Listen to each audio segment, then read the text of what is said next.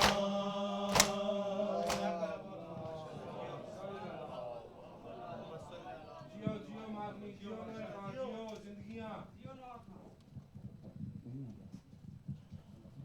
السلام عليك يا رسول الله يا خاتم النبيين السلام عليك يا أمير المؤمنين يا سيد الوصيين السلام عليك يا فاطمة الزهراء سيدة نساء العالمين السلام عليك يا أبا محمد الحسن بن علي أيها الزكي الناصح الأمين السلام عليك يا أبا عبد الله الحسين بن علي أيها الغريب المظلوم الشهيد بكربلاء السلام عليكم يا أصحاب الحسين السلام عليكم يا أنصار الحسين السلام عليكم يا أزواج الحسين السلام عليكم يا ذريات الحسين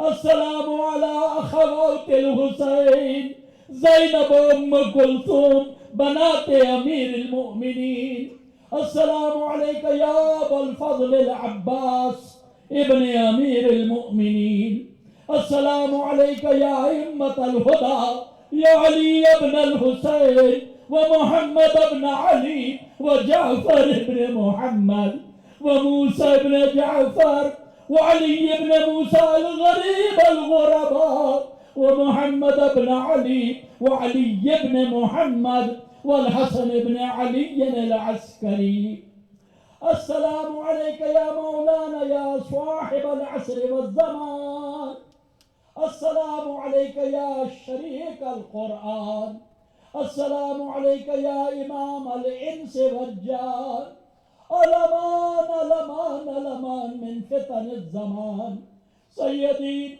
عجل الله تعالى فرجك وسهل الله مخرجك وظهورك وجعلنا من عوانك وأنصارك ورحمة الله وبركاته. صل على